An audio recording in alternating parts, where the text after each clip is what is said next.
Masechet Nedarim, Daf Nunchet 58. Nous commençons à la dernière ligne de la page précédente, Daf Nunzain Amud Bet et la Minhada d'Etania. Nous sommes au milieu d'une sugya que la Gemara continue à développer. Nous avons vu le cas qui avait été rapporté par Yishmael Ish Kfar Yama. Ishmaël, cet homme de ce village qui était au bord de la mer, ou de Kfar Dima, d'après les versions, il avait posé la question suivante. Nous avons un oignon qui a été déraciné, donc arraché pendant la Shemitah. Cet oignon a donc en lui la Kdushat Shvi'it. Nous sommes tenus de le manger dans les conditions de Kdushat Shvi'it, que nous avons déjà vu dans Meorot Hanacha sur Tuvot. Et aussi, nous avons l'obligation du biour. Cet oignon, ce batsal, a été replanté pendant l'année, la 8e année, l'année qui suivait la Shemitah. Et nous avons maintenant plus de guidoulim, c'est-à-dire ce qui a poussé de cet oignon, est devenu plus grand, plus nombreux que la racine, que le ikar, c'est-à-dire que l'oignon lui-même. Et la question était posée, quel était le statut de ces guidoulim? Sont-ils permis ou pas? Et si les guidoulim sont permis, puisqu'ils sont plus nombreux que le ikar, que l'oignon qui avait la kdushat shvi'it, c'est-à-dire lorsqu'on dit permis, puisque la shemitah aussi c'est permis, c'est après le biour. En tout cas, si, c'est vrai qu'après le biour, parfois ça peut être interdit. Mais si les guidoulim sont permis, c'est-à-dire ils n'ont pas en eux la kdushat shvi'it, la sainteté de la shemitah, vont-ils pouvoir donc maintenant annuler la kdushat shvi'it qui se trouvait sur cet oignon? Et c'est comme si nous avons maintenant un oignon d'une autre année. Ça, c'était la question qui avait été posée par Yishmael Ish Kfar Yama. Et la Gemara nous avait rapporté que Rav Ami n'avait pas donné de réponse. Rav Yitzhak Nafra, lui, avait prouvé d'un enseignement de Rabbi Yannai que les guidoulim sont permis, ce qui pousse est permis, il va annuler même le ikar. Ensuite, Rabbi Yermia s'était étonné, avait dit à Rav Yitzhak Nafra, comment se fait-il que tu laisses l'avis de deux grands de Amoraïm, qui étaient Rabbi Yochanan et Rabbi Yonatan, que la Gemara rapportait, qui eux pensaient que les guidoulim restent interdits, ne vont pas annuler le batsal, l'oignon non plus. Comment se fait-il que tu as laissé l'avis, l'opinion de deux chachamim pour suivre l'opinion d'un Amora de Rabbi Yannai? Ensuite, la Gemara nous rapporte que lorsque la question était revenue devant Rabbi Ami avait aussi voulu déduire cet enseignement d'un enseignement de Rabbi Yochanan, où on voit que les guidoulim n'ont pas le même statut, donc ce qui pousse n'aura pas le même statut que l'oignon, et pourra même l'annuler. Et la Gemara avait refuté peut-être que là-bas c'est différent, puisque c'était la chumra, c'était une question de trumot ou maasrod, donc peut-être qu'on avait été mahmir. Mais dans notre cas de Ishmael Ish Kfar Yama, où là c'est une question de kula, puisqu'on veut enlever le statut de shemitah de cet oignon, là peut-être que les guidoulim ne sont pas permis, ne vont pas annuler le statut de l'oignon même. Là la Gemara continue et nous dit et la minhada. Donc on va essayer de prouver cela, de déduire cela de cet enseignement. Donc n'oublions pas que l'oignon avait cette particularité, puisque l'oignon était enzaro kalé. C'est-à-dire lorsqu'on plante un oignon, ce n'est pas qu'il va se décomposer pour ensuite donner naissance à de nouveaux oignons, comme c'est le cas pour le blé, puisqu'il va entièrement se décomposer avant même de donner naissance à un autre épi. Mais l'oignon, il est toujours là, et il y a des guidoulim qui se rajoutent, et ces guidoulim, c'est la question de la Gemara, quels sont leur statut de ces guidoulim. Donc, quel est le statut de ces guidoulim? Alors la Gemara nous dit la minhada d'Etania. Nous allons le prouver de cette braïta. Nous avons une braïta. Rabbi Shimon Omer. Rabbi Shimon nous dit. Mais là la Gemara nous rapporte une braïta. Donc toute notre daf d'aujourd'hui va être d'une braïta vers une autre. Et à chaque fois on va essayer donc de refuter, de dire qu'il n'y a pas de preuve de là. Quelle est cette braïta que la Gemara nous rapporte? C'est Rabbi Shimon qui nous dit Kol davar sheyesh lo matirim. Toute chose qui a matirim. Nous avons déjà vu le principe de davar sheyesh lo matirim. C'est toute chose qui peut être permise par la suite. Comme par exemple un œuf qui a été pondu Yom Tov, il est interdit Yom Tov, mais le lendemain il est permis. Si cet œuf se mélange avec d'autres œufs, le din est qu'il n'y a pas d'annulation ni de 1 pour 60, étant donné que c'est d'avoir chez Yeshlomatirim, on pourra le manger demain une fois permis, donc on ne l'annule pas même s'il y a 1000 et plus. On colle d'avoir chez Yeshlomatirim, et la Braïta nous dit, donc au nom de Rabbi Shimon, quelles sont les choses qui ont matirim, qui gon tevel ou maaser. Par exemple, tevel. Tevel, c'est une récolte qui a poussé en Eretz Israël. On n'a pas encore prélevé les prélèvements de terumot qu'on donnait au Kohen ou maaser qu'on donnait au Lévi. Cette récolte, cette noix est appelée tevel. Bien sûr, on a la possibilité de l'arranger, de la permettre. Comment? En prélèvement les trumot, en prélèvement les trumot ou maasrot. Et donc, c'est pour cela que nous dit la Gemara. Kol davar sheshlomatim, toute chose qui peut être permis par la suite, comme le tevel.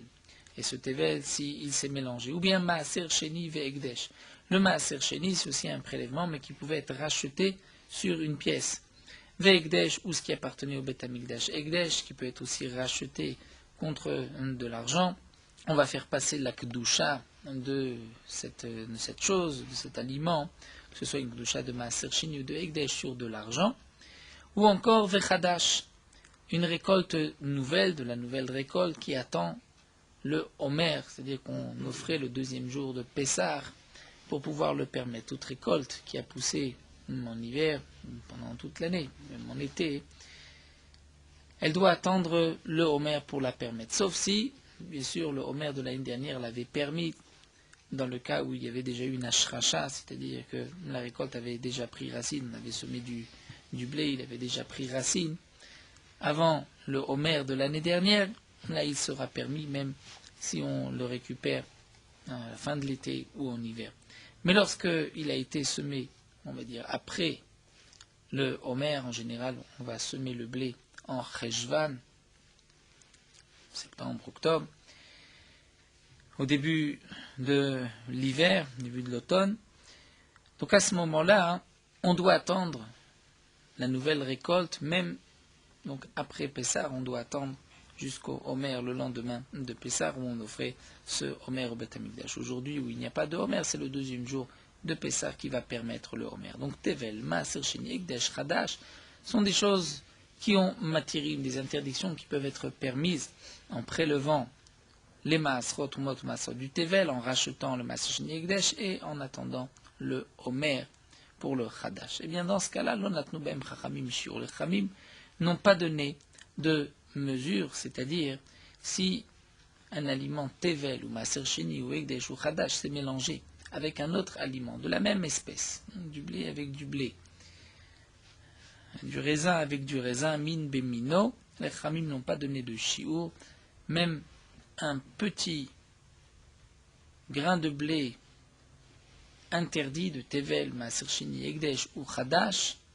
va interdire tout le mélange. Si c'est béché nomino, c'est-à-dire dans une autre espèce, là c'est benoten tam, 1 pour 60, comme nous le rappelle ici le Ran, puisqu'il l'avait développé déjà auparavant. Donc ça c'est pour d'avoir chez Shlomatim, d'avoir chez Enlomatirim, mais toute chose qui n'a pas de matirim, c'est-à-dire qu'une fois que c'est interdit, ça restera tout le temps interdit. Kegon teruma, la teruma. La teruma est interdite à qui? Au Israël, elle est interdite, elle est permise au Kohen, mais elle est interdite au Israël. Si elle est impure, elle est interdite même au Kohen. Donc la teruma, c'est d'avoir chez El Nomatirim. Ou trumat maaser, la truma que le Lévi devait prélever sur son maaser, vechala, ou la chala qu'on doit prélever sur la pâte, veorla, les 3 premières années, les fruits de l'arbre, vekila kerem, un mélange au milieu des vignes. Dans tous ces cas-là, c'est d'avoir chez El Nomatirim. Il n'y a pas de possibilité de permission sur cette teruma, trumat maaser, chala, orla. Bien que l'Oran nous rapporte qu'on a la possibilité de changer d'avis sur la trouma. On peut faire comme il y a atarat nedarim pour un neder et une shvoua, et on peut faire aussi une atara, c'est-à-dire regretter la terouma et tout redevient tevel, et on peut prélever encore une fois la terouma. Donc ceci, nous dit le Ran, n'est pas considéré comme d'avoir chez Shlomatirim, étant donné qu'il n'y a pas de mitzvah d'agir ainsi, ce n'est pas comme un neder. Donc, d'avoir chez Enlomatirim, qui restera tout le temps interdit, natnu b'em chachamim shiur, les chachamim ont donné un shiur, c'est-à-dire que lorsque ça se mélange, même lorsque c'est dans la même espèce, il y a un bitoul. Donc les Chachamim m'ont donné un shiur pour davar chez En lo materim, puisque ça peut s'annuler, davar chez Ish lo materim, ça ne s'annule pas. Il n'y a pas de éther dans un bitul berov, puisqu'il suffit d'attendre une fois que ça sera permis, on pourra manger le tout. Amroulo. Alors on a dit à Rabbi Shimon qui avait rapporté cet enseignement, Valo shvi'it en la materim. Pourtant, shvi'it la shmita. En la materim. Les fruits de la shmita n'ont pas de materim. C'est-à-dire, les fruits de la Shemitah qui ont leur Shemitah, on ne peut pas enlever leur statut de Shemitah. C'est sûr que c'est Dava chez En la Matiri. Mais pourtant, Velon Latnobach Chamim Shur. Les Chamim n'ont pas donné de shiur. On dit que s'il y a quelque chose de Shemitah qui se mélange, tout est Tassour. Que ce soit un fruit de Shemitah parmi d'autres fruits permis, ou même, comme nous le rapporte ici le Ran et comme nous allons voir dans la suite de la Gemara, si nous avons un oignon de la 6e année qu'on a planté encore une fois dans la 7e année, et que cet oignon a donc été mossif, il a rajouté, il y a des guidoulim, ce qui a été rajouté restera interdit. Pourtant, en la matirim, on devrait dire que ce qui est permis, c'est-à-dire l'oignon de la 6e année, va peut-être annuler, et ce qui va suivre, Titnan, comme c'est marqué, Ashvit, Oseret, Kol Shiu Bemina. C'est marqué dans une Mishnah, la Shemitah interdit Kol Shiu, même s'il y a un tout petit peu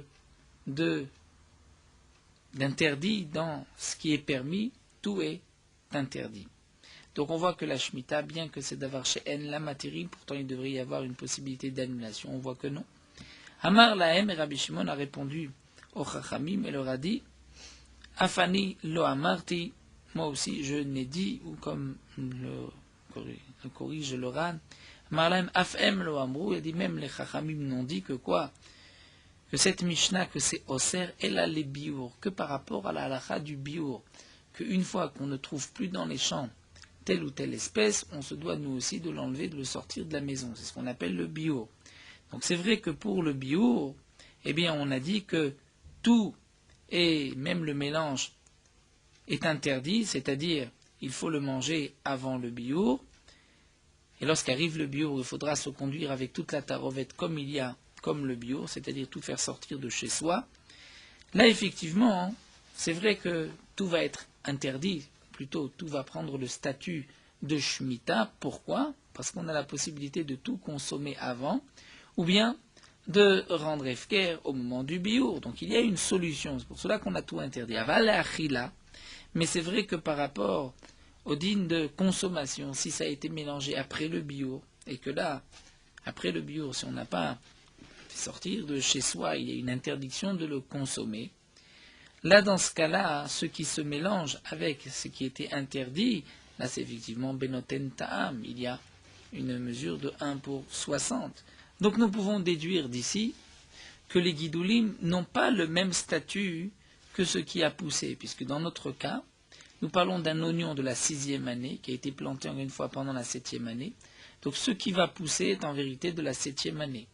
Va-t-on dire que ce qui va pousser a le même statut que le Icar? Ça devrait être de la 6e année, donc ça ne devrait pas être interdit, puisqu'ici on parle d'interdiction, c'est que le guidoul lui-même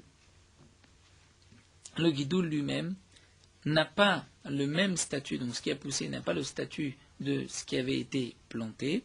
Donc même si l'oignon était de la 6e année, ce qui a poussé de la 7e année est interdit.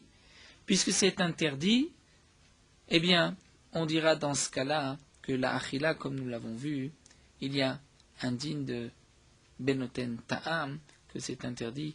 Il y a pour une mesure, si on retrouve benoten ta'am, on retrouve le goût de l'oignon, c'est-à-dire de l'oignon interdit, de la partie interdite, c'est-à-dire lorsqu'il y a une relation de 1 pour 60. En tout cas, nous voyons de là, et c'est ce que la Gemara veut nous apporter comme preuve, que les guidoulim n'ont pas le même statut que le Ikar.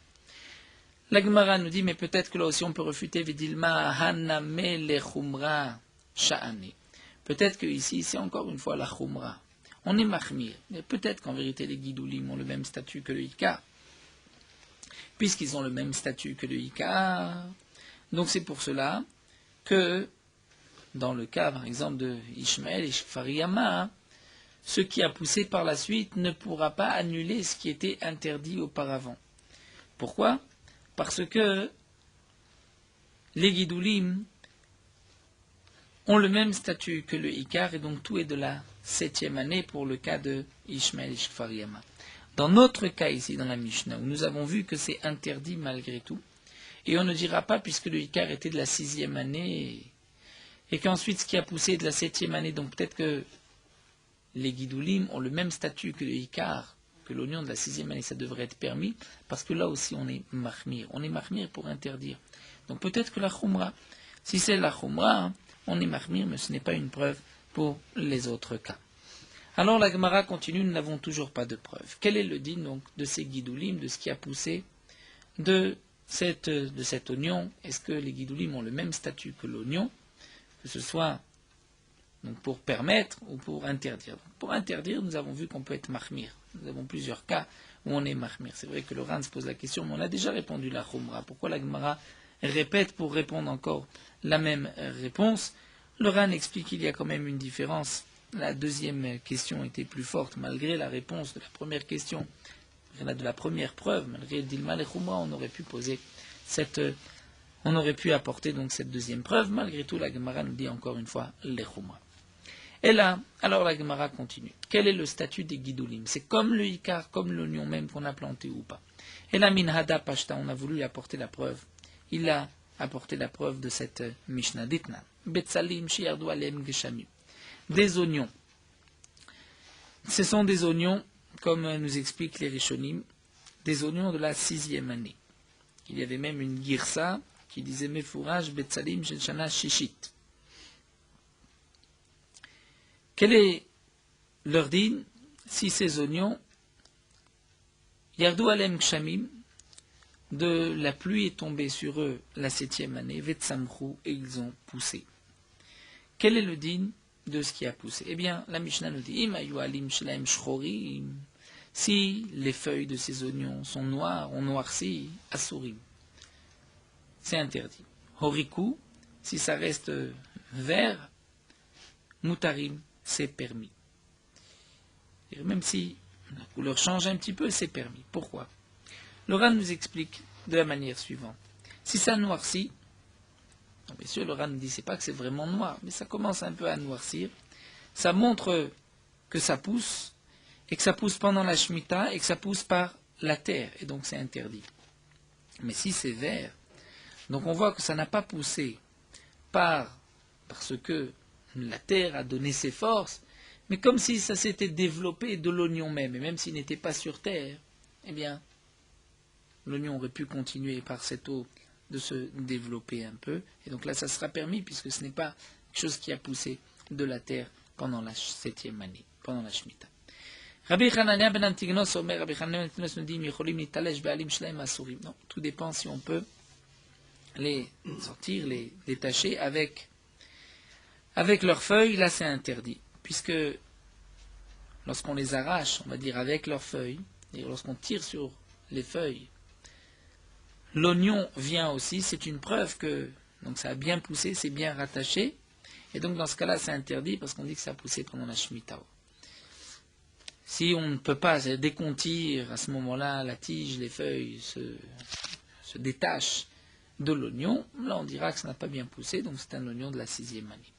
Au Kenegdam, les motzei shvi'it mutarim. Et dans le même cas, dans la correspondance, à la sortie de la Shemitah, ça sera permis.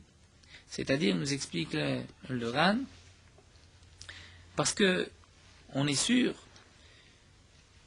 que ce qui a poussé le lendemain de la Shemitah, donc a été plus nombreux que ce qui était interdit déjà pendant la Shemitah.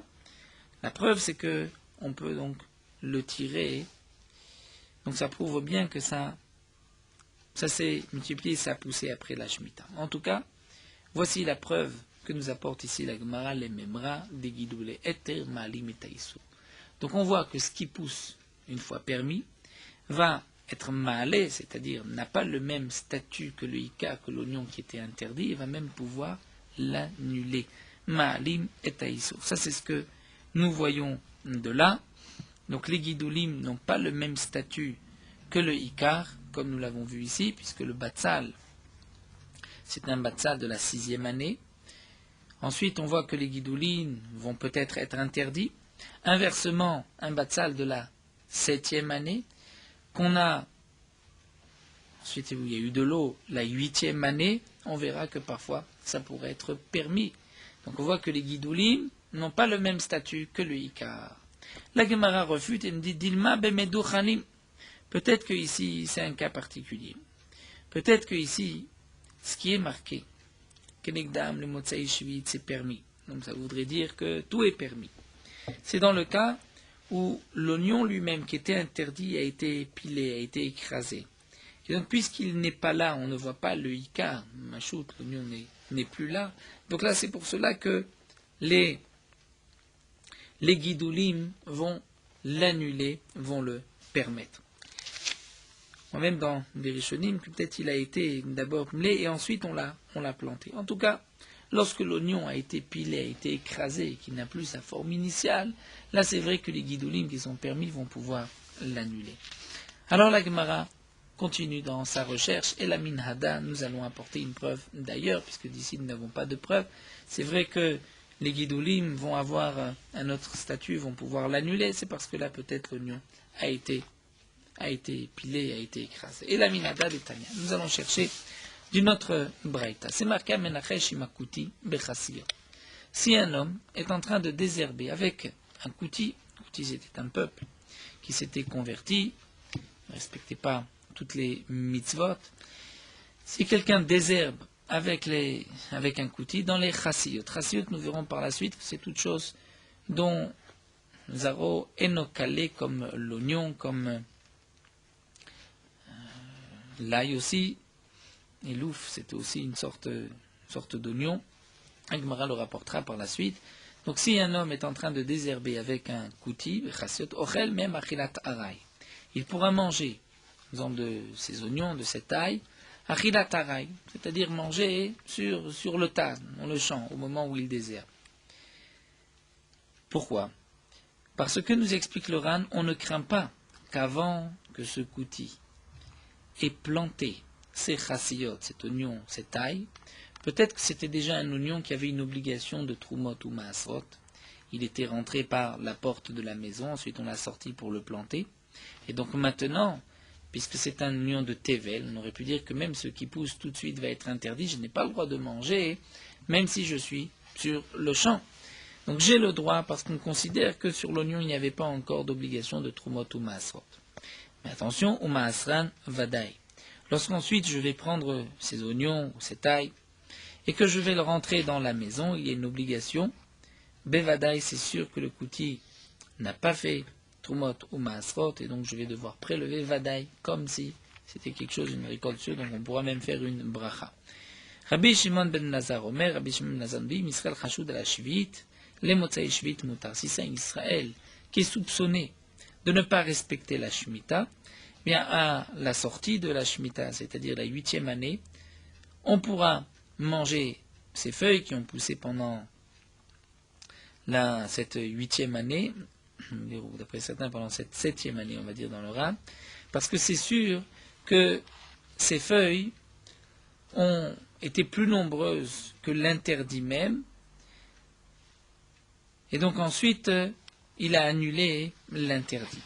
En tout cas, nous voyons de là, de ce dernier point par rapport à la Shemitah, les memra de Gidoulé et Termal, que ce qui va poser par la suite va même annuler ce qui était interdit. Alors la Gemara va encore refuter et va dire non, nous n'avons pas de preuve. Peut-être Dilma Bedavar chez Zaro Kalé. Peut-être que là-bas on parle de quelque chose chez Zaro Kalé. On parle par exemple du blé qui disparaît. Donc c'est pour cela que les guidoulim qui vont pousser n'ont pas le même statut que le fruit, le légume, l'aliment qui avait été planté au début. Mais là, la Gemara refute immédiatement, comme nous l'avons expliqué, que les chassiyot, il ne s'agit pas d'un grain de blé qui va se décomposer avant de donner naissance à un autre épi. Hatania, nous avons une braïta qui nous dit Elven chassiyot, kegon, alouf, ashum, babetsalim. Les chassiyot, c'est comme ce louf.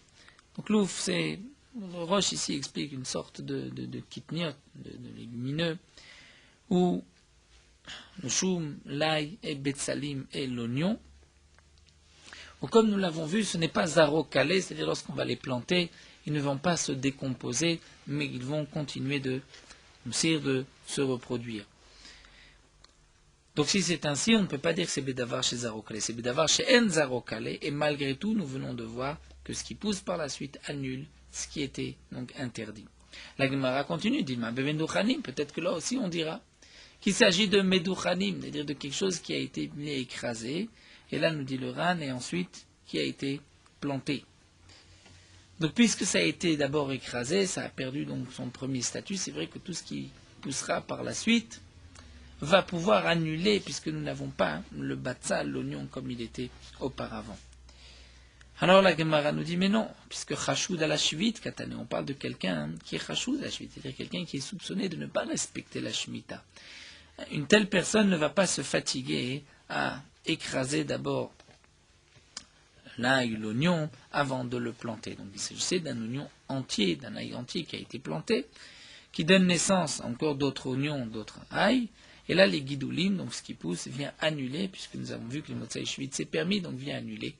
Le Ikar vient annuler l'oignon, donc nous avons vu que l'oignon et les guidoulim n'ont pas le même statut. La Gemara termine d'Idilma Betarovet. Peut-être qu'il s'agit là de Tarovet, c'est-à-dire que c'était mélangé avec d'autres chasayot. Il s'agit ici non pas d'une permission avec entre le guidoul et l'oignon lui-même, mais entre d'autres chasayot, et c'est pour cela qu'on a dit que c'est permis, puisque c'est une annulation avec d'autres. Là, c'est un autre din, ce n'est pas les guidoulim avec le ikar, et là, la Gemara reprend et nous dit, mais non, amenachesh katane. Là, on parle de quelqu'un qui est en train de se désherber, et au moment où il désherbe, on parle de quelqu'un qui est en train de manger. Donc on parle qu'il n'y a pas eu un mélange avec d'autres choses, mais il mange ce qui sort maintenant de la terre, et dans ce qui sort de la terre, nous avons l'oignon qui a été planté, plus les guidoulim qui ont poussé par la suite, et on voit que c'est permis. Donc on voit que les guidoulim n'ont pas le même statut que le ikar, que l'oignon lui-même. Si l'oignon est interdit, ce qui pousse par la suite est permis. Et lorsqu'il y a suffisamment pour annuler le ikar, eh bien, ça l'annulera. En tout cas, c'est la conclusion que la Gemara nous apporte ici, que les guidoulim de la 8e année n'ont pas le même statut que ceux de ce qui a été planté la 7e année, et donc ça sera permis, ça annulera même ce qui était de la 7e année. Alors la Gemara continue et nous dit, mais c'est ainsi les Mativet Yuvta de Rabbi Yochanan, de Rabbi Yonatan. Auparavant, nous avons rapporté, c'était ce que Rabbi Yirmiyah nous avait objecté, Rabbi Tzrak Nafra lui avait dit, mais il y a Rabbi Yochanan et Rabbi Yonatan, deux Amoraïm, qui eux pensent que les guidoulim ne vont pas avoir un autre statut que le ikar et ne vont pas l'annuler. Donc maintenant nous avons ici une braïta. Donc cette braïta va être donc une question contre Rabbi Yochanan et Rabbi Yonatan. L'agma répond à Rabbi Tzrak, non. Shane shvit oil visura les dekarka, betilatan amé les dekarka. Nous allons faire une différence entre les dinim de Shemitah et les autres dinim, puisque eux ne nous ont pas parlé de Shemitah, ils nous ont parlé de Orla et de Kilé Akerem. Orla et Kilé Akerem, c'est vrai que le din est différent. Donc Orla, nous avons vu les 3 premières années, Kilé Akerem, c'est ce qui était mélangé dans la vigne. Là, effectivement, les guidoulim n'ont pas le même statut que le Ikar et ne vont pas l'annuler. Mais peut-être que pour la Shemitah, étant donné que l'interdiction, Visura les Dekarka, provient de la terre, puisque la Shemitah, quelle est l'interdiction? C'est ce qui pousse sur la terre. Donc l'interdiction, c'est-à-dire qu'est-ce qui prendra la Kedusha Shvi'it. Eh bien, Betel Atanam les Dekarka, on pourra l'annuler aussi lorsqu'on va le planter dans la terre, et ce qui poussera va annuler ce qui était donc dans ce qui était déjà interdit. Alors que Orla, ce n'est pas une interdiction de la terre, c'est parce qu'il n'y a pas eu encore les 3 années. Kilaim, c'est parce qu'il y a eu un mélange. Donc là, on ne dira pas que le fait d'avoir planté et ce qui a poussé va annuler ce qui était interdit. Alors la Gemara continue, Mare Maaser, dit Sourali des Karka. Pourtant, le Maaser provient aussi du Karka. Pourquoi il y a une obligation de Maaser? C'est parce que ça a poussé. Et pourtant, d'après toi, puisque ça vient du Karka, on devrait dire que si ensuite on le prend, on le remet dans le Karka, il va y avoir une annulation. On voit que non, Ven Betilatoli des Karka, des Tanya. On voit que le bitou ne se fait pas par le Karka lorsqu'on le plante encore une fois, des Tanya, comme c'est marqué dans la Braïta. Litra Maaser Tevel. Nous avons une mesure, une litra, de Maaser Tevel. Un Maaser qui est Tevel. Comment est-ce possible un Maaser qui est Tevel? Bien, le Ran nous explique que c'est un Maaser. C'est-à-dire que nous avons une récolte. on a prélevé la terouma gdola qu'on a donnée au Kohen, et on a prélevé le maaser qu'on a donné au Lévi. Mais le Lévi doit ensuite lui-même prélever un dixième de ce dixième qu'il a reçu. C'est-à-dire on était un centième à peu près de toute la récolte. Tant que le Lévi n'a pas prélevé cette terouma, ce maaser est appelé tevel, puisqu'il lui manque encore la terouma. Eh bien, une litra maaser tevel, cette mesure de maaser tevel, chez Zara Bekarka, qui a été semée dans le champ, veishbicha, et cette litra s'est développée, va rekeser litrine. Maintenant, nous avons 10 litrines. Eh bien, chayevet bemaaser ou beshivit. Il y a une obligation de maaser et de shmita. C'est-à-dire, comme nous explique le Ran ici, on l'a planté. On parle ici d'un moment pendant la shmita. Et puisque ce qui a poussé par la suite, les esser litrines sont de la 7e année, il n'y a pas d'obligation de trumot ou masrot l'année de la shmita. L'année de la shmita, c'est efker, c'est pour tout le monde. Donc, il y a une obligation chayevet bemaaser, c'est-à-dire on garde encore l'interdiction donc de maaser, on devra prélever le maaser, nous expliquera du maaser, ce que nous avons expliqué, c'est-à-dire la trumat maaser, mais on devra quand même appliquer les dinim de shmita. Donc on voit que ce qui a été planté garde le même statut et que ce qui a poussé va avoir un autre statut, et ça ne vient pas l'annuler. Pourtant le maaser, c'est une interdiction qui venait par la terre, donc lorsqu'ensuite on le plante dans la terre, il devrait y avoir une annulation. D'ailleurs, on dira même que otal litra, maaser aliamimakom acher lefi cheshbon, cette litra, où il y a une obligation de maaser, c'est-à-dire la première litra, qui était du maaser qu'on a planté, comment va-t-on prélever le maaser? On ne pourra pas prélever de toute cette récolte, puisque dans cette récolte, il y a aussi une production de shemitah qui n'a pas d'obligation de maaser, et donc, on ne peut pas prélever de ce qui n'a pas d'obligation sur ce qui a une obligation, c'est ce qu'on appelle minaptor ala chiyuv. Donc on devra prélever le maaser d'un autre endroit, c'est-à-dire de quelque chose où on est sûr, où il y a une obligation de prélever trumat maaser. En tout cas, nous voyons de là que le maaser, bien que son interdiction ait allé des carcas par la terre, lorsqu'on va ensuite le planter, les guidoulim, ce qui va pousser, va avoir un autre statut que le maaser lui-même, que ce qui a été planté, et ne va pas l'annuler. Donc, la question revient, qu'est-ce que Rabbi Tzrak nous a répondu? Rabbi Tzrak a voulu faire une différence entre Orla, Maaser et Shvi'it. Shvi'it, l'interdiction venait de la terre, lorsqu'ensuite on le plante, ce qui pousse va annuler ce qui était interdit puisque c'est par la terre. Voici le Maaser, c'est aussi par la terre. La Gemara répond non. Amre, termine d'Afnuntet, Maaser digunhu dekagarimle. Le Maaser, ce n'est pas la terre qui nous donne une obligation de maaser, c'est le digun, le fait de rassembler la récolte, marqué des ganecha, c'est là où il y a une obligation du maaser. Et donc, même si ça a poussé sur la terre, tant qu'on n'a pas fait le digun, il n'y a pas d'obligation de maaser.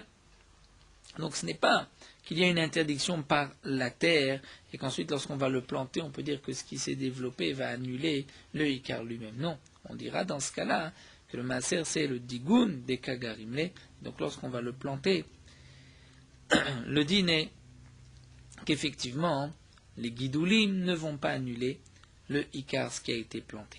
Mais peut-être qu'on peut garder l'explication de Rabbi Tzrak qu'il y a une différence entre la Shemitah et les deux cas de Rabbi Yochanan et de Rabbi Yonatan à propos de Orla et de Kilea Kerem. Donc nous allons nous arrêter ici. On reprendra la fin de cette soubia qui se terminera aussi avec une preuve de notre Mishnah. Demain, Bezrat Hashem, on terminera Souya le Pérec. C'est vrai que c'est une Souya difficile qui s'étend sur plusieurs dapim.